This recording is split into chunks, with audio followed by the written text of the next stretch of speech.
Olá, vamos começar uma nova série de vídeos em que vamos procurar dar uma visão geral do Ministério Público Brasileiro, mais especificamente uma visão geral de um ramo especializado do Ministério Público da União, que é o Ministério Público do Trabalho.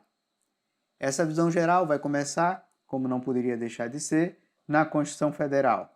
A Constituição Federal trata do Ministério Público na faixa de artigos que vai do 127 ao 130. É importante verificar, inclusive na localização do capítulo que trata do Ministério Público, que o Constituinte de 88 deixou claro na localização do capítulo do Ministério Público na Constituição Federal que o Ministério Público brasileiro, diferentemente do que acontece em outros países e diferentemente do que já aconteceu no Brasil mesmo, ele não integra nenhum dos outros poderes. Não integra o Poder Legislativo, nem integra muito menos o Poder Judiciário ou o Executivo. Trata-se, como vamos ver aqui, de uma função essencial à Justiça e, juntamente com outras funções essenciais, não compõem, não integram os três poderes clássicos, os três poderes que são o Poder Legislativo, o Executivo e o Judiciário. Então nós vamos ver que o capítulo que trata do Ministério Público, não é, que é o capítulo 4, justamente das funções essenciais à Justiça, está localizado no título 4 também, que trata da organização dos poderes. Então, neste título 4, nós vamos ter um capítulo, que é o capítulo 1, que trata do Poder Legislativo, o capítulo 2, que trata do Poder Executivo, o capítulo 3, que trata do Poder Judiciário, e teremos, como disse, o capítulo 4, que trata das chamadas funções essenciais à Justiça. E lá vamos encontrar, além do Ministério Público, também como função essencial à Justiça, a advocacia, tanto a advocacia pública como a advocacia privada, e a defensoria pública. Então, essas seriam as funções essenciais à Justiça na forma da Constituição de 1988. O Ministério Público, a advocacia pública e privada e a defensoria pública. Todas essas funções sendo abordadas, sendo tratadas no capítulo 4 do título 4 da Constituição Federal. Muito bem. Já no que se refere especificamente ao Ministério Público, vai ser no artigo 127, a cabeça do artigo 127, o caput do artigo 127, onde vai ser dito que o Ministério Público é uma instituição permanente e essencial à função jurisdicional do Estado. Permanente em que sentido? Permanente no sentido de que o Ministério Público, como instituição, deve existir perenemente, ou seja, não deva ser uma instituição, um órgão, uma entidade que passaria a existir apenas quando dela se necessitasse. É claro que, como veremos mais adiante, com as funções que o Ministério Público tem na Constituição de 88, seria muito difícil imaginar uma situação em que essas necessidades, essas funções não devessem ser exercidas. Mas, mesmo assim, foi prudente o Constituinte de 88 deixar positivado que o Ministério Público é uma instituição permanente, como eu dizia, no sentido de que ela deva existir, ser organizada e ter condições plenas de funcionar de forma perene, de forma permanente, para que só com o Ministério Público, bem como com as outras funções essenciais da Justiça, funcionando de forma permanente e perene, é que se pode dizer que o serviço jurisdicional está sendo prestado na sua integralidade. É interessante, nesse ponto aqui, destacar que, não obstante a grande importância e ser inerente ao cerne da prestação jurisdicional toda a estrutura do judiciário, os juízes, os tribunais, os servidores, não há dúvida que isso é inerente à prestação do serviço, à prestação da jurisdição, à prestação do serviço jurisdicional. No Brasil, não se pode dizer que esse serviço está sendo prestado na integralidade se também as outras funções essenciais da Justiça não estiverem na sua plenitude e na sua capacidade de funcionar plena. Então, vale dizer, não basta o Poder Judiciário para se dizer que o serviço jurisdicional, a função jurisdicional está sendo exercida pelo Estado brasileiro.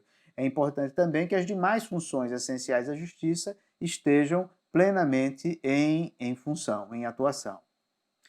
Muito bem, continuando aqui com o texto constitucional, além de função permanente e essencial à função jurisdicional, melhor dizendo, além de instituição permanente e função essencial à justiça, que está aqui logo no caput do artigo 127, também o caput do artigo 127 prevê o que é que incumbe ao Ministério Público, qual a incumbência básica do Ministério Público estabelecida no próprio texto constitucional. Essa incumbência se volta para 3 aspectos que estão previstos no artigo 127, que seria a defesa da ordem jurídica, do regime democrático e dos interesses sociais e individuais indisponíveis. Então, essa é a incumbência matriz, a incumbência constitucional do Ministério Público e que se encontra previsto já aí no artigo 127 da Constituição de 88. Como adiantei no início desse vídeo, o nosso foco mais adiante será dar uma visão geral de um ramo especializado do Ministério Público, que é o Ministério Público do Trabalho, um ramo especializado do Ministério Público da União, e aqui, nessa incumbência prevista já no artigo 127, caput, na cabeça do artigo 127, caput, já encontramos os interesses sociais, bem como os individuais indisponíveis, que vai ser, claro, sem deixar de ter importância a defesa da ordem jurídica e o regime democrático, mas vai ser justamente a defesa dos interesses sociais e dos individuais indisponíveis que vai estar intimamente ligada à atuação do Ministério Público do Trabalho. Muito bem, continuando aqui com o texto constitucional, nós vamos ver que o artigo 127, agora já no seu parágrafo 1º, prevê os princípios institucionais do Ministério Público, né? Os princípios institucionais. E que princípios institucionais seriam esses? Os princípios institucionais do Ministério Público encontram-se previstos no artigo 127, parágrafo 1º, e são a unidade, a indivisibilidade e a independência funcional. Ou seja, os princípios institucionais do Ministério Público, a unidade, a indivisibilidade e a independência funcional. Então, o que poderia se entender por unidade, indivisibilidade e independência funcional? No que diz respeito à unidade, não obstante cada Ministério Público seja considerado único em si, e não todos os ramos de Ministério Público uma só unidade, cada Ministério Público é tida a sua unidade analisada por Ministério Público, vale dizer, nós vamos ter, como vamos ver adiante, os Ministérios Públicos do Estado. O Ministério Público de um determinado Estado é único, o Ministério Público do Trabalho é único, o Ministério Público Federal é único, vale dizer. São os Ministérios Públicos que apresentam essa característica da unidade, no sentido de que deve procurar atuar de forma harmônica, de forma focada. Claro que isso levando em consideração e buscando harmonizar com justamente o último dos princípios que vamos analisar mais adiante, que é a independência funcional. Então, os ministérios públicos devem, através dos seus órgãos internos, buscar o equilíbrio entre esses 2 princípios institucionais, entre o princípio da unidade, que prega que o Ministério Público deva ter uma uniformidade, uma certa sintonia de atuação, uma certa uniformidade de atuação, mas, por outro lado, deve ser compatibilizado o princípio institucional da unidade com o princípio institucional da independência funcional dos seus membros, vale dizer. Da mesma forma que ocorre no judiciário, em que os magistrados, os juízes, têm independência funcional de julgar aquele caso que lhe é apresentado, tendo como base a lei e a Constituição, e não uma estrutura hierárquica que lhe imponha como decidir naquele caso, da mesma forma, o Ministério Público, os membros do Ministério Público, em decorrência do princípio institucional da independência funcional, têm a autonomia, têm a independência mesma de atuar a partir da sua interpretação da lei, a partir da sua interpretação da Constituição, a partir da sua interpretação do ordenamento jurídico. Claro, muitas vezes essa independência funcional pode ter que ser compatibilizada com a unidade, no sentido de o Ministério Público dever atuar de uma forma harmônica, de uma forma focada. Isso vai ser feito, como veremos mais adiante, através da sistemática interna dos órgãos internos do Ministério Público que buscarão uniformizar essa atuação. Né? Bom, mas os princípios institucionais não são só a unidade e a independência funcional. O artigo 127, parágrafo 1º, também prevê como princípio institucional do Ministério Público a indivisibilidade. Sob esse ponto de vista da indisponibilidade, sob esse prisma do princípio da disponibilidade, um dos aspectos mais relevantes é aquele em que o Ministério Público pode se fazer apresentar, na verdade não é representado pelos seus membros, ele é apresentado pelos seus membros, ou seja, quando um membro do Ministério Público está num ato judicial ou extrajudicial, num ato oficial, ali está o Ministério Público, não tem alguém como normalmente a gente vê se dizer alguém representando o Ministério Público, representante do Ministério Público, tecnicamente, na verdade, não é um representante do Ministério Público. Tecnicamente, aquele membro do Ministério Público presente naquele ato é um Ministério Público também, porque ali se trata de um órgão do Ministério Público. No que tem a ver isso que eu estou falando com o princípio institucional da indivisibilidade, decorre que, independentemente do membro do Ministério Público que esteja presente naquele ato, o Ministério Público, dada a sua característica da indivisibilidade, está ali presente da mesma forma que se fosse um outro membro que estivesse presente. Vale dizer, desde que esse membro tenha a competência para atuar naquele ato, não importa se é o membro A ou o membro B, ali é o Ministério Público presente. Essa é uma das vertentes da indivisibilidade que a gente podia destacar aqui nessa visão geral, não é? Muito bem. Além dos princípios institucionais, o artigo 127 da Constituição traz, agora já no parágrafo 2º, previsto que encontra-se assegurada ao Ministério Público a autonomia funcional e administrativa.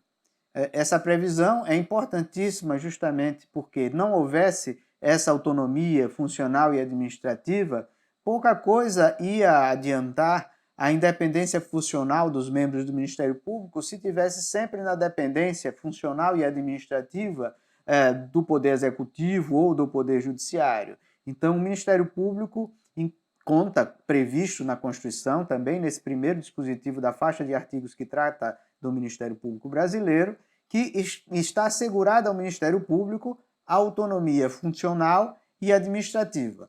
Como decorrência dessa autonomia funcional e administrativa, se tem a possibilidade do Ministério Público se organizar internamente, tanto do ponto de vista finalístico como administrativo, inclusive com a possibilidade de apresentar sua própria proposta orçamentária, aí sim, observando os parâmetros que as leis orçamentárias, que são periodicamente publicadas, estabelecem, mas mesmo assim com uma ampla liberdade de organização funcional e administrativa.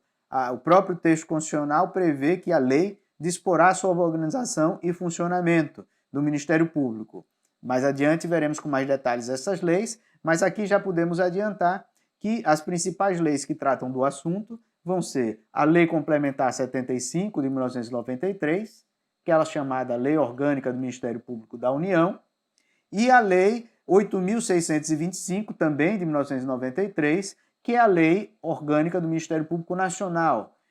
Apesar deste nome, é a lei que trata mais especificamente da organização e funcionamento dos ministérios públicos estaduais. Dando continuidade a como o Ministério Público é abordado na Constituição Federal de 1988, temos o artigo 128. O artigo 128, logo no seu caput, prevê que o Ministério Público brasileiro abrange tanto o Ministério Público da União como o Ministério Público dos Estados. Vale dizer, o Ministério Público da União seria, poderíamos dizer, o Ministério Público Federal, lato sensu, digo lato sensu porque, como vamos ver mais adiante, existe um ramo do Ministério Público que se chama especificamente Ministério Público Federal, então o Ministério Público da União seria o nome que a Constituição trouxe para o Ministério Público Federal, lato sensu, e temos os Ministérios Públicos dos Estados, ou seja, cada Estado membro da Federação tem o seu Ministério Público. Então, o Ministério Público da União, Ministério Público dos Estados, é como a Constituição previu no artigo 128 caput a abrangência do Ministério Público. Já o artigo 128, inciso 1º, descreve quais são os ramos do Ministério Público da União, ou seja, o Ministério Público Federal, lato sensu, Ministério Público da União, abrange 4 ramos. Quais são esses 4 ramos? Um deles é o ramo que se chama Ministério Público Federal, né? Vamos dizer, seria o Ministério Público Federal, stricto sensu, o ramo do Ministério Público da União, que tem esse nome específico, Ministério Público Federal. Mas, como eu disse, todo o Ministério Público da União é um Ministério Público Federal. Além do Ministério Público Federal, temos também o Ministério Público do Trabalho, que é o ramo especializado sobre o qual falaremos com mais detalhes adiante, o Ministério Público Militar e o Ministério Público do Distrito Federal e Territórios. A grosso modo, poderíamos dizer aqui que o Ministério Público Federal é o ramo do Ministério Público, que quando atua perante o Judiciário, de regra atua perante a Justiça Federal Comum, que o Ministério Público do Trabalho é aquele ramo do Ministério Público que quando atua perante o Judiciário, atua perante a Justiça do Trabalho. O Ministério Público Militar é o ramo do Ministério Público que atua perante a Justiça Militar. E o Ministério Público do Distrito Federal e Territórios vem a ser justamente o Ministério Público que atua perante a Justiça do Distrito Federal. Atualmente o Brasil não tem territórios, mas quando voltar, ou se algum dia vier a ter de novo territórios, o Ministério Público que atuará no âmbito dos territórios será o Ministério Público do Distrito Federal e Territórios. Estão aí os 4 ramos do Ministério Público da União que se encontram previstos no artigo 128, inciso 1º da Constituição Federal. Muito bem, o chefe do Ministério Público da União vem a ser justamente o Procurador-Geral da República. Isso encontra-se previsto no artigo 128, parágrafo 1º da Constituição, né? O Procurador-Geral da República, ele é chefe não só do Ministério Público Federal, mas também chefe de todo o Ministério Público da União. O Procurador-Geral da República, ele é nomeado pelo Presidente da República, dentre integrantes da carreira, maiores de 35 anos. Sua nomeação depende de aprovação da maioria absoluta do Senado Federal, e essa nomeação é para um mandato de 2 anos, permitida a recondução. Então, o que é que a gente poderia destacar desses 3 aspectos, sem entrar em muitos detalhes e em muitas polêmicas que alguns desses dispositivos traz? A primeira delas é a de que, pela Constituição Federal, não pode ser chefe do Ministério Público nenhuma outra pessoa que não seja membro, que não seja, como o texto mesmo diz, integrante da carreira do Ministério Público. Outro aspecto que a gente poderia destacar aqui é que para esse mandato de 2 anos é permitida, não há limite de reconduções. Então, o Procurador-Geral da República pode ser, pelo texto constitucional, reconduzido no mandato por infinitas vezes, mais de uma vez. Então, não há um limite. O artigo 128 da Constituição também prevê como se pode dar a destituição do Procurador-Geral da República, vale dizer, como se pode dar a destituição do chefe do Ministério Público da União. Essa destituição demanda iniciativa do Presidente da República, porém deve ser precedida também, de uma forma análoga como se deu a nomeação, de autorização da maioria absoluta do Senado Federal, né? Então aí nós temos quem é o chefe do Ministério Público da União e como pode se dar a destituição deste chefe. Também no artigo 128 encontramos a importante previsão no artigo 128, como eu dizia, parágrafo 5º, inciso 1º, das garantias dos membros do Ministério Público. Essas garantias são importantíssimas para que esses membros possam efetivamente exercer as suas atribuições com independência funcional. Quais são essas garantias? Bom, pelo texto constitucional, as garantias dos membros do Ministério Público são a vitaliciedade, após 2 anos de exercício, não podendo perder o cargo senão por sentença judicial transitada em julgado.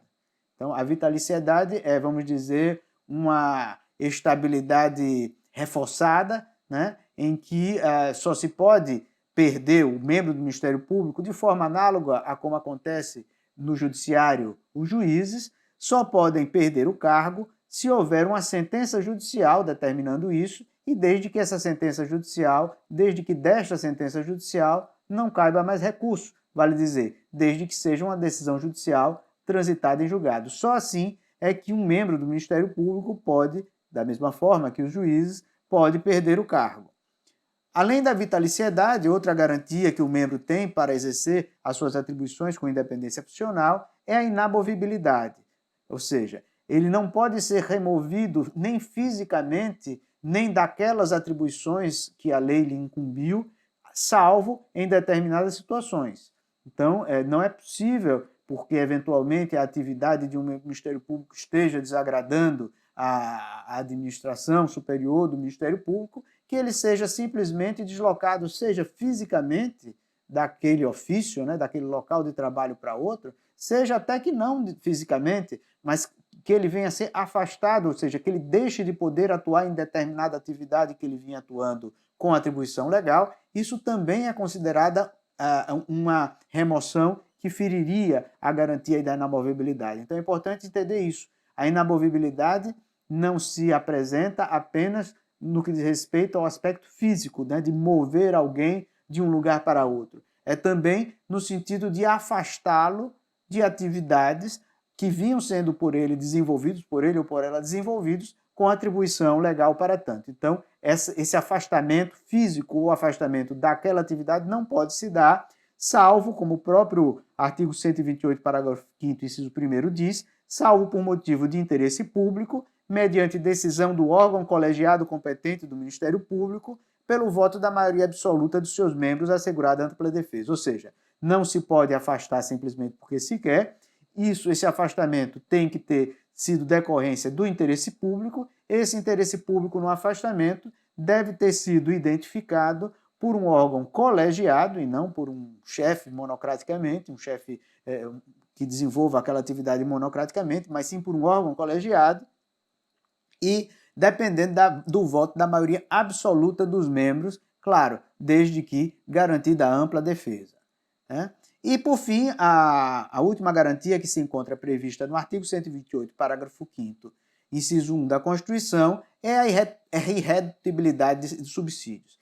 Claro, essa irredutibilidade deve ser entendida dentro dos parâmetros da própria Constituição, no que diz respeito à possibilidade de, sobre esses subsídios, incidirem os impostos, o imposto de renda, as deduções previdenciárias, por exemplo, como também essa irredutibilidade deve ser entendida do ponto de vista nominal, ou seja, a priori, a perda do valor do subsídio em si, a perda em decorrente do processo inflacionário, não seria a priori considerada uma redução do subsídio. Não é? O que não se pode é reduzir o subsídio nominal, como eu disse, não impedindo também que incidam os impostos e as contribuições previdenciárias cabíveis, né? Muito bem, a Constituição traz, no artigo 128 ainda, parágrafo 5º, agora, no inciso 2, as vedações que são impostas aos membros do Ministério Público. Então, o membro do Ministério Público deve observar essas vedações que nós vamos destacar aqui. Ou seja, o membro do Ministério Público não pode receber honorários, percentagens ou custas processuais, né? Honorários que os advogados recebem honorários, inclusive os advogados públicos recebem honorários, os membros do Ministério Público, tal qual os membros do Judiciário, os juízes, não podem receber honorários, não podem receber percentagens, muito menos custas. As custas não vão para o membro do Ministério Público, né? O membro do Ministério Público, ao membro do Ministério Público é vedado exercer a advocacia, então, salvo alguns membros do Ministério Público que já exerciam a advocacia antes de entrar em vigor a Constituição de 88, lá nos atos das disposições transitórias tem uma exceção para isso, salvo esses, os membros do Ministério Público que entraram no Ministério Público, esses com certeza, após a Constituição de 1988, não podem exercer a advocacia, são bacharéis em direito, mas não podem exercer a advocacia. Inclusive, por uma regra que manda aplicar os membros do Ministério Público, uma norma que é aplicável aos magistrados, aos membros do Judiciário, inclusive, após o afastamento pela aposentadoria ou exoneração, o membro do Ministério Público não pode exercer a advocacia, olha que ele já está aposentado, olha que ele já está exonerado, não pode exercer a advocacia no juízo ou tribunal perante o qual ele trabalhava quando em atividade, até decorrido 3 anos, né? O que chama quarentena, que se aplica tanto aos juízes como aos membros do Ministério Público, de não poder advogar, mesmo depois de aposentado, mesmo depois de exonerado, perante aquele tribunal, perante aquelas varas, perante aqueles juízos onde ele atuava como membro do Ministério Público, só podendo exercer a advocacia aí após 3 anos da sua aposentadoria, após 3 anos da sua exoneração. Então, note que a advocacia é vedada ao Ministério Público durante todo o seu período de atividade, ao mesmo Ministério Público durante todo o seu período de atividade, mas também depois que ele se aposenta, durante 3 anos. Só que depois que ele se aposenta, depois que ele se exonera, ele é exonerado, essa vedação da advocacia é mais restrita, porque ela só não pode ser exercida perante aqueles órgãos judiciais diante dos quais esse membro do Ministério Público atuava quando em atividade, né? O membro do Ministério Público não pode exercer atividade política ou partidária, uma vedação que, volta e meia, traz muitos debates, muitas polêmicas, inclusive em decorrência de manifestações públicas de membros do Ministério Público nas redes sociais, na internet.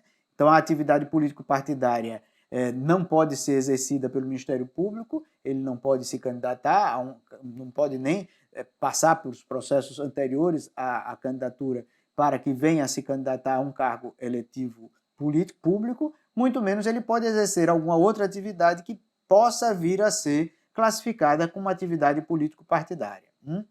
E a última vedação, que é parecida com aquela de cima que eu falei sobre a questão de receber honorários, é que o membro do Ministério Público não pode receber a qualquer título ou pretexto auxílios ou contribuições de pessoas físicas, entidades públicas ou privadas, ressalvadas as exceções previstas na lei. O texto constitucional traz também quais são as funções institucionais do Ministério Público. Essas funções institucionais encontram-se previstas no artigo 129. São diversas as funções institucionais, vamos destacar aqui apenas 3, e mais adiante, quando tivermos aprofundando na questão do Ministério Público do Trabalho, vamos tratar com mais detalhes as funções institucionais específicas desse ramo especializado que é o Ministério Público do Trabalho. Mas vamos ver aqui 3 funções institucionais previstas na própria Constituição, no artigo 129. A primeira delas, a função de exercer privativamente a ação penal pública.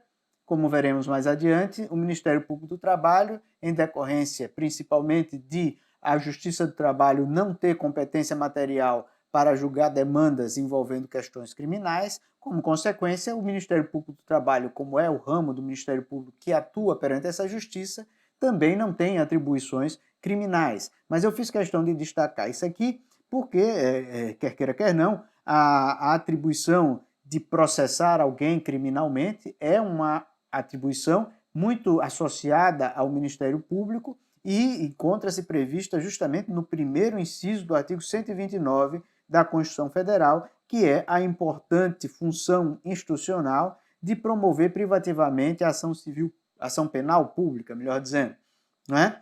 No entanto, logo no artigo 3º, encontra-se prevista a função institucional de promover o inquérito civil e ação civil pública. Essa atribuição, essa função institucional, sim, muito afeta ao ramo do Ministério Público, que nós vamos tratar mais adiante, que é o Ministério Público do Trabalho, né? São os principais instrumentos de atuação do Ministério Público, que vêm a ser o inquérito civil e a ação civil pública, sem prejuízo de uma cada vez maior atuação no âmbito do que vamos tratar mais adiante, da promoção de interesse, ou seja, na linha de evitar que o conflito surja, na linha de promover o entendimento da norma, promover o cumprimento da norma, independentemente de uma atitude repressiva do Ministério Público. No entanto, não obstante a importância da atividade na promoção de interesse, persiste, inclusive com previsão constitucional, os principais instrumentos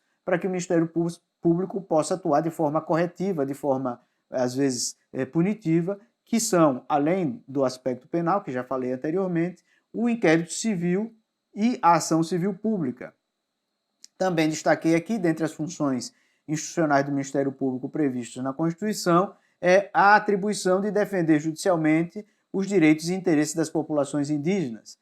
Então, no âmbito das relações laborais que envolva o indígena, cabe ao Ministério Público do Trabalho, na sua função institucional, atuar, e essa atribuição já se encontra prevista na própria Constituição Federal. Outro importante dispositivo da Constituição Federal é o artigo 129, parágrafo 2º, que deixa registrado no texto que as funções do Ministério Público só podem ser exercidas por integrantes da carreira. Ou seja, não existe mais respaldo constitucional à figura do que era chamado, em um tempo passado, de promotor de justiça ad hoc. Ou seja, daquela pessoa que foi investida da função de atuar como promotor de justiça naquele caso, para aquela situação. Isso não é possível, principalmente se essa pessoa for de fora da carreira do Ministério Público. Por quê? Porque as atribuições, o exercício das funções do Ministério Público só podem ser exercidas, essas funções só podem ser exercidas por exclusividade por integrantes da carreira do Ministério Público. Então, só se pode atuar como Ministério Público se for membro do Ministério Público. O ingresso na carreira, da forma que se dá na maioria dos cargos públicos, fora os cargos em comissão, os cargos públicos da administração pública, os cargos da estrutura pública do Estado brasileiro, afora os cargos aos quais se tem acesso pelo processo eletivo, esse acesso se dá por concurso público. E há um dispositivo específico sobre isso nessa faixa de artigos que trata do Ministério Público, que vem a ser o artigo 129, parágrafo 3º, onde encontra-se previsto que o concurso público para os membros do Ministério Público será necessariamente um concurso de prova e títulos, o concurso que tenha essas fases, dessas duas categorias. Também encontra-se previsto nesse dispositivo que haverá participação da OAB em todas as fases do processo seletivo de membros do Ministério Público, haverá um representante da OAB participando de todas as fases do processo, e também que é necessário o candidato deve contar com 3 anos de experiência em atividade jurídica. Muito bem. O texto constitucional, no artigo 129, parágrafo 4º, traz uma importante disposição, que é aquela que diz que aplica-se ao Ministério Público, no que couber, o disposto no artigo 93. O artigo 93 da Constituição diz o seguinte: lei complementar de iniciativa do Supremo Tribunal Federal disporá sobre o Estatuto da Magistratura observando os seguintes princípios. Aí traz lá os princípios que a lei da magistratura, que não existe uma lei orgânica da magistratura posterior à Constituição, como existe uma lei orgânica do Ministério Público. A lei orgânica da magistratura atualmente em vigor é anterior à Constituição. A do Ministério Público, como veremos com mais adiante, é posterior à Constituição, mas na Constituição, no artigo 129, parágrafo 4º, determina-se que aplique-se aos membros do Ministério Público o que for disposto no artigo 93, que fala da lei orgânica da magistratura. É a partir desse dispositivo que se evoluiu a interpretação jurisprudencial no sentido em que deva haver uma paridade, uma simetria entre a carreira da magistratura judicial e a carreira do Ministério Público. Essa simetria, essa paridade já se encontra relativamente sedimentada no judiciário e nas instâncias administrativas, como é o caso do Conselho Nacional do Poder Judiciário. Agora, é importante se destacar aqui que, não obstante se tenha entendido que há essa simetria, que há essa paridade, daí não se conclui que toda e qualquer vantagem, principalmente as vantagens remuneratórias que se aplique a uma carreira, vá se aplicar a outra. Recentemente, o Supremo Tribunal Federal se posicionou contra, por exemplo, a aplicação da licença-prêmio, que se encontra previsto para os membros do Ministério Público na Lei Orgânica do Ministério Público, na Lei Orgânica do Ministério Público da União, com certeza, e entendeu que, não obstante haja essa simetria, não obstante haja essa paridade, com fundamento no artigo 129, parágrafo 4º, essa paridade, essa simetria não leva necessariamente à conclusão que todas as vantagens, principalmente as vantagens remuneratórias que uma carreira tenha, a outra também deva ter. Esse é o posicionamento atual da jurisprudência no que diz respeito à simetria entre as carreiras.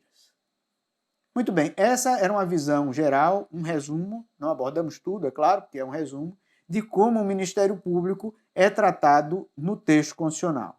Mais adiante, num próximo vídeo, vamos falar de como o Ministério Público da União, que é justamente um ramo desse Ministério Público que nós vamos tratar mais adiante, que é o Ministério Público do Trabalho, encontra-se regulamentado pela sua correspondente lei orgânica do Ministério Público da União, que, como foi dito há pouco, se trata da Lei Complementar 75 de 1993.